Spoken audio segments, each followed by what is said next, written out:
The following is a special presentation of Tony Kurre Radio.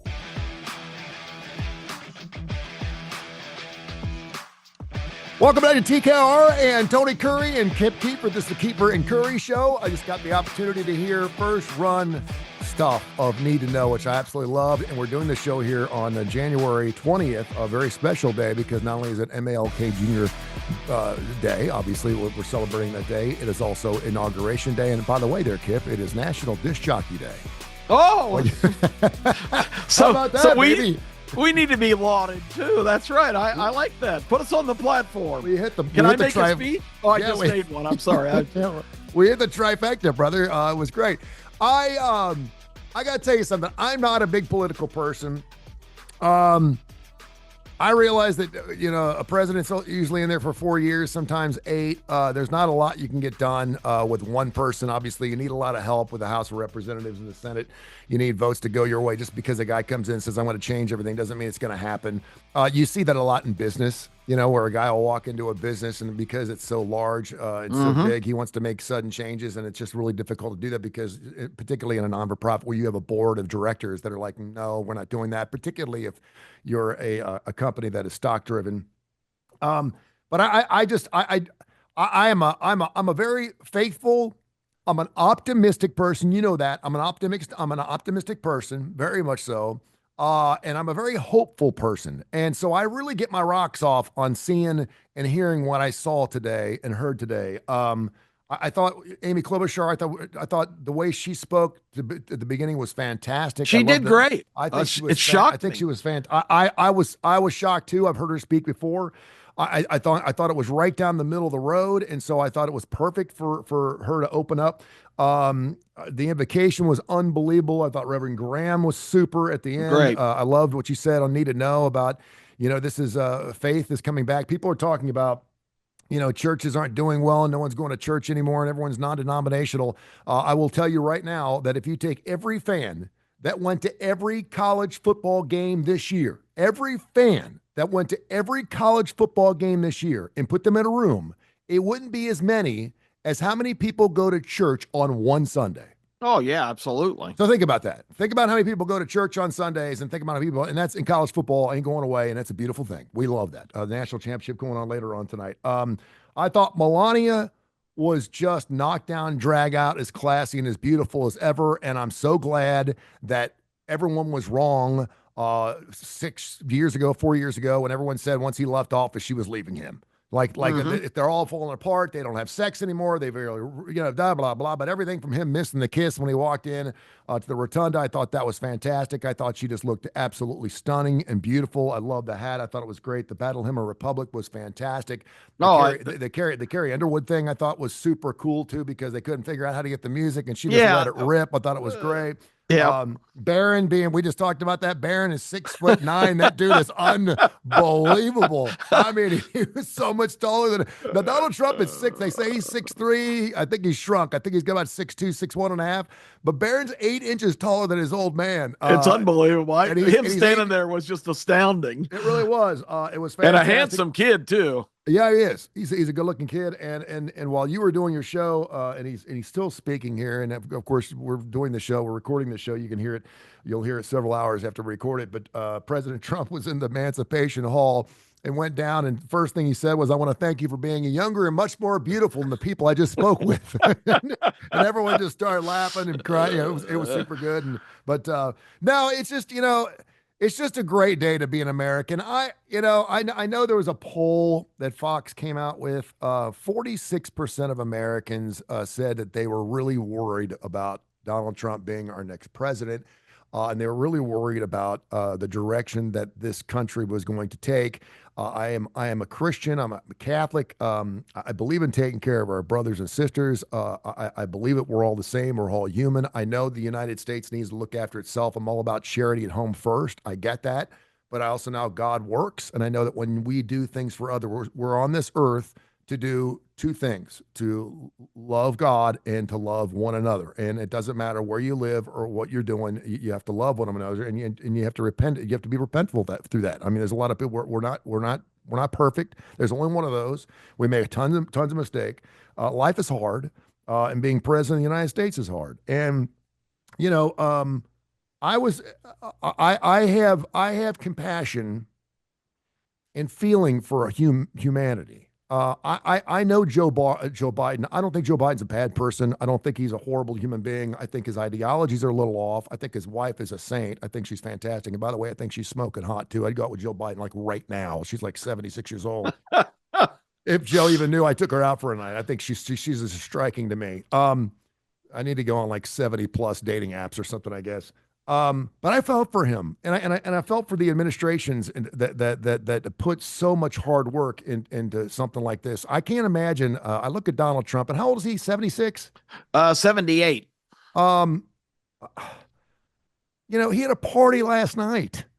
Oh, I know. I mean, for the first this time, guy's got the energy of 1,000 people. I mean, this guy's unbelievable. And to look at Joe and know he's just a couple of years older, it's like, wow, genetics are amazing, aren't they? I mean, and this guy works his ass off. I mean, I've never seen a guy with the energy that he has. And let's remember when he was fighting against Hillary Clinton, who, by the way, is really showing her age as well as Bill is. They look really old.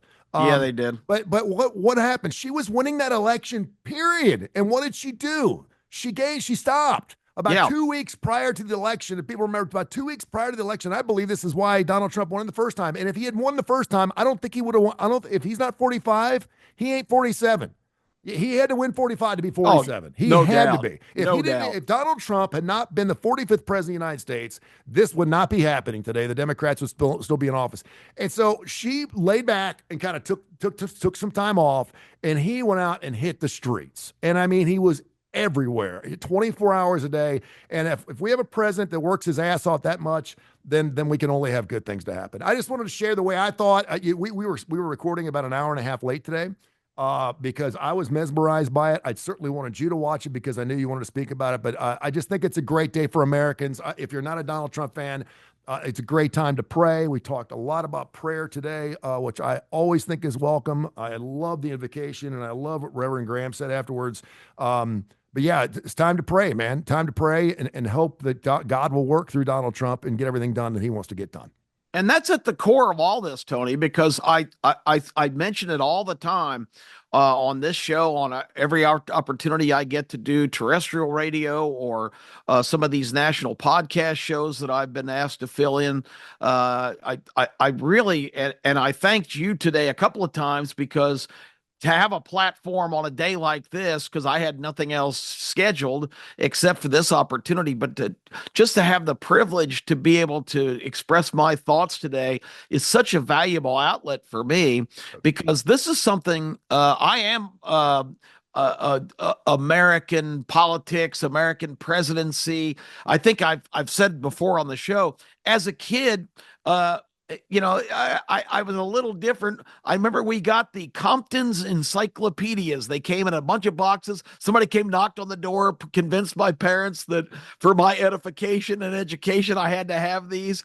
Tony, when I was bored as a kid, I didn't, TV, there was no video games. There was TV, but it was like 3 channels and the soap operas or whatever. I got in the habit of just grabbing a random encyclopedia. I did too. Whatever letter it would be, I would know the presidents that had started it. I read every word as like a 5th or 6th grader. I was obsessed with the whole idea of how somebody could rise to that level and become the president of the United States. It's been something I've been obsessed with my entire life. And I pride myself on my knowledge of history and presidency.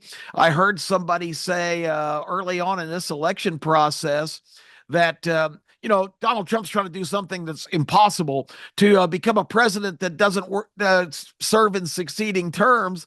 And I don't remember if they've actually said it never happened before, but I knew all about Grover Cleveland. Sure. I can tell you Grover Cleveland, how he won the election in 1888, how he lost the election in 1884 he won. He lost to Benjamin Harris in 1888, but regained the presidency in 1892. He was governor of New York. I can tell you the whole story. This is one of my things, but one of my other things is, and I think this is a huge part of the story, and I know you and I share enthusiasm on this. at the core of this is kind of a renewal of faith and spirituality. We are having a big comeback in terms of religion in this country and recognition of God, and just our faith is being reborn. And you can look at, Trump mentioned it today. For the youth vote, which was, I think they consider that what, 18 to 32 yeah, or something. yeah. He beat Kamala Harris by 36%. That's unheard of. And every football game, every sporting event, God is making a big comeback in this country. All of these athletes, and what better spokesman for young people? When the first thing, which is really kind of amazing too, because Joe Biden's a Catholic. I mean, yeah, but he's gotten away from from his faith because yes. Joe is ruled by being a 50-year politician, and I don't want to impugn Joe's faith. He's not really a practicing. I think his religion is big government, and you can be both. But I think he's made a decision. I think he made a conscious decision that whichever way he needed to turn. And let's face it, this whole movement that's wanting to transform America was not based at all on faith or trust in God. You don't hear that theme. In fact, it's more of a Marxist kind of communist thing that religion is, for fools. And I'm not saying Joe Biden jumped to that area, but he certainly aligned with that team. And it's amazing because Donald Trump, I don't think before his presidential run in 2016, I don't think he was over spiritual and religious. But that experience in Butler, Pennsylvania, I see a whole different guy now who truly believes what he said today. I was spared because I have a mission, and God preserved me to conclude that mission. And I think he truly believes it, and I think his whole demeanor and his whole approach is different. It was one of his longest ovations when he said, "I believe that God spared my life so I could be the next president, and of course make America great again." I totally agree with you. It's a lot of times where we'll take I'm a lector at church. I'm a Bible reader, so as much as you know about a history, I probably know about the Bible, and certainly we can have a talk about that. But the situation with God is, what we need to remember is keep God number one, keep Him first. So many times we try to control everything we can in our life, and then finally, when we just haven't figured out how to get something done, what do? Well, we're going to pray about it. Well, we should start praying first. If we pray first, everything else will fall in place. Don't let prayer be the last thing you do. Let it be the first thing, and everything else will come a little easier. Well, I'm proud to tell you that I frequently hit my knees. I don't just walk around and look up to the sky. I still believe in the old-fashioned get down on your knees and thank God for all of your abundant blessings. I thank God every day that I've been alive, that I'm an American, and I'm so proud to see some people starting to get that faith in common that I've always maintained. One of the worst things, was when the Kaepernick thing, taking the knee, not in a good way, but taking the knee during the national anthem, because I think along with God and certainly everything that the country goes to, God's everywhere. He's in our laws. He's in everywhere, and he's in everything this country stood for. And he was in everything from George Washington seeing an aberration of Jesus or God, on the field, to everyone that sat. And again, through the invocations, I just thought those were beautiful because there were so many different times where he was quoting different presidents about how presidents, including Scott and some of our Jackson, some of our wonderful presidents that certainly were Christians or really revered God and feared Him. I will say one other thing too, and I think this is something that, when I went to Xavier, I was in a psychology class, and the first day we were in class, the teacher asked me, "What is the definition of unity?" And I thought, well, unity is when we all come together and blah blah blah.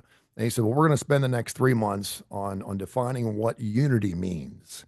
And I really wasn't sure why we were doing this in a psychology class, but when it came down to it, you could break it down in a million different ways. It's when every individual part of a team or a thing or whatever is doing the best it possibly can do, and it all works together, and that's what makes a great unit. Unity just doesn't mean just being together.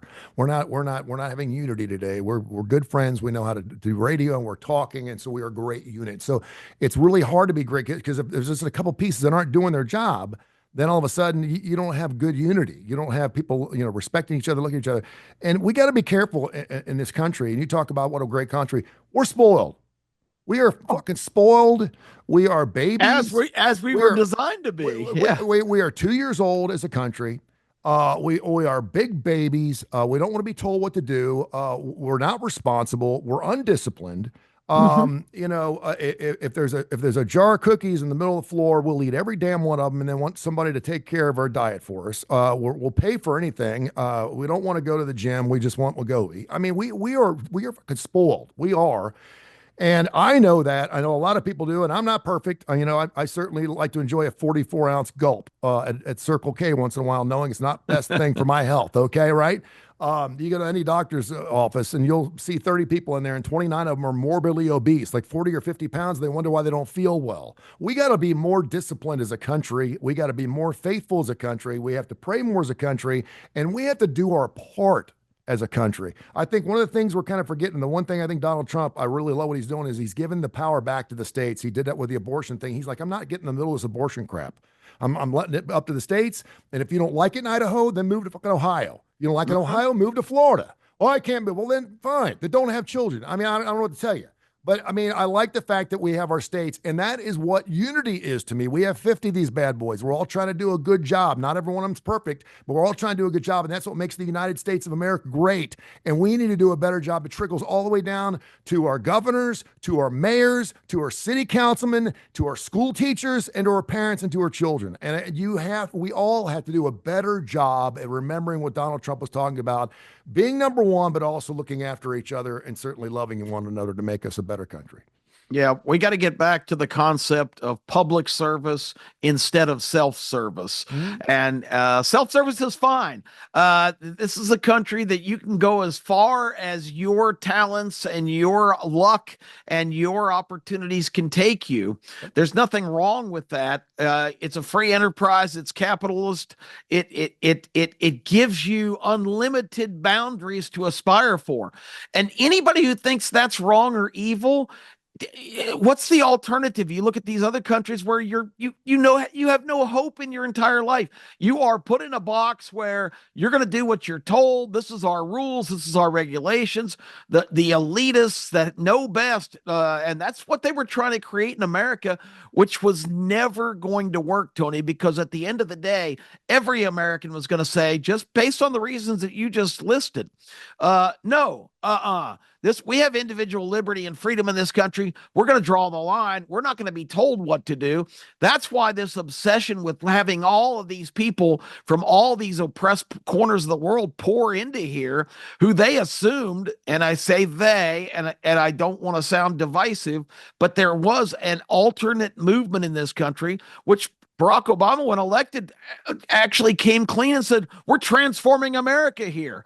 What he meant was, we're taking America away from the citizens, and the elitists are going to govern, and we're going to tell you what's best for you. And America, that's not going to fly. It'll never fly. No. So for Americans to finally, and this is breaking lines of generations for decades, Tony, of people that, oh, I could never vote for a Republican, or I could never support this kind of policy or whatever.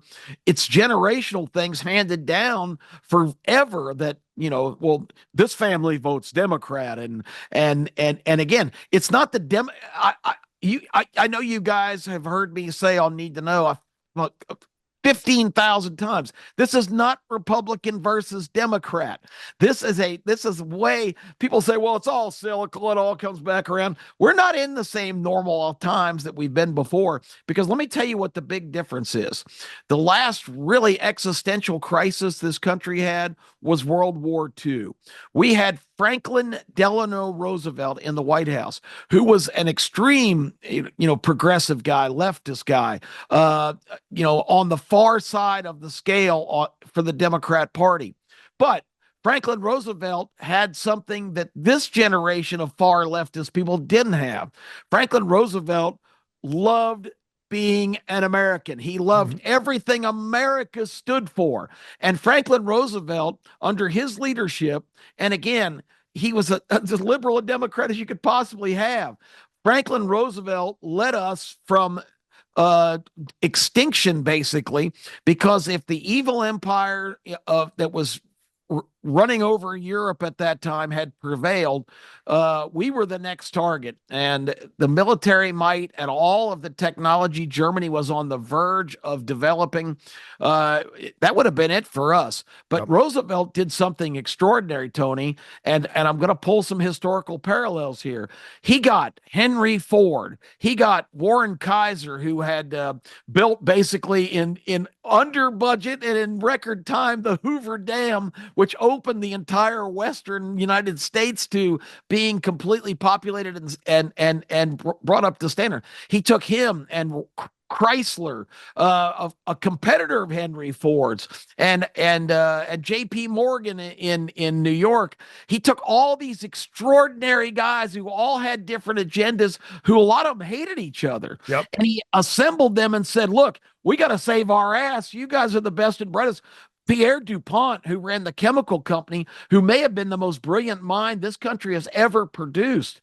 DuPont had no experience in nuclear fission, but it was his company who made drugs, basically, that was the driving force into making that happen. I know you're a documentary guy. I'm telling you things you already know. Yeah.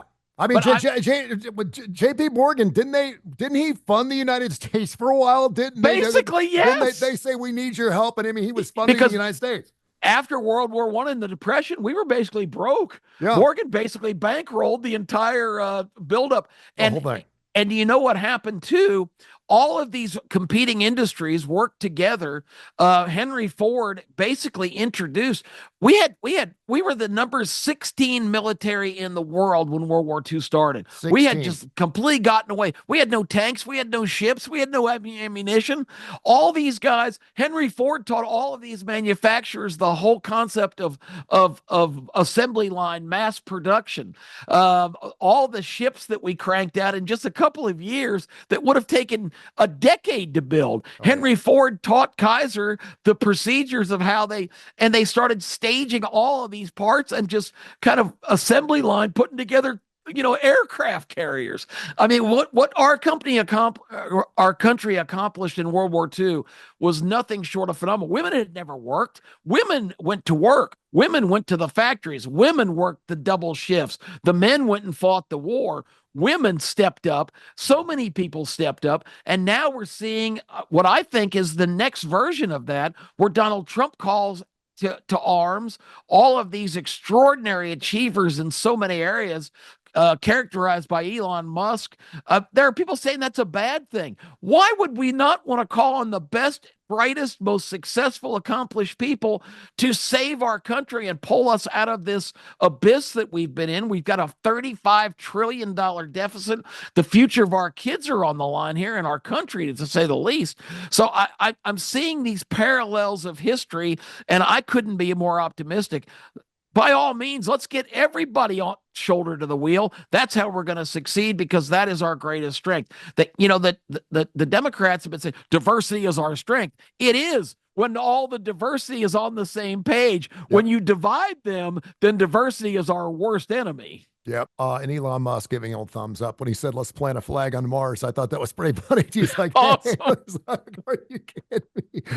They didn't show Jeff Bezos a whole lot, but they certainly showed Musk. He was right back there. He was like, "Let's do that." I thought that was hilarious. Hey, great stuff, man. It's just been a great day. I mean, it really is. I knew it was going to be a great day because of MLK Jr. Day. I did some stuff on Fox 6 this morning. We're talking about that, and it's just been an extraordinary day. And to watch that, and it continues to go on television. I may go back and watch some more of it, but it's just great a day to be American. Well, I do pray for Donald Trump's health, and I pray for his family. It's much like, I did sports radio forever, and in the 25 years, there's been a lot of different coaches that went through Auburn and Alabama, and sometimes the coach that you wanted didn't come through. And I worked with Al Greco, and Al would always go, "Listen, if it wasn't the coach I wanted, then this is what I got, and so I'm going to make the best of it." And so I'm going to pray. I'm going to pray for Hugh Freeze. I'm going to pray for whoever is our head coach. And He got behind that. And a lot of people, if you don't like the coach, they don't get behind the team. And he's like, listen, if it's the president and I don't like the president, then I'm going to pray for him and get behind him. I don't have to like everything he does, but he's my president. He's my chief and commander. And I better respect that and get behind that. So it's been a great day, man. Thank you so much for doing a couple of shows on that. And of course, one final note from an ideological standpoint, Martin Luther King and Donald Trump probably couldn't be much more different. But they have the same thing that all Americans need to have: the resolve to believe in what they know is right. And even though they get knocked down, because there's never been two figures more similar in terms of the obstacles they've had to overcome and all of the hatred and vitriol that they've had to survive through. The idea is I said I didn't need to know. It's get up every day, dust yourself off, and aim true north to the area that we all want to be, because we are the exceptional shining city on the hill. And that's a biblical verse. We come from Judeo-Christian principles. It's a great day to be an American. Let's follow the example of two of our greatest Americans who have not taken any path of least resistance. Let's put our eye on the prize and do everything we can to get to where this country and all of our citizens and all of our future Americans deserve to have the same opportunities that we've had.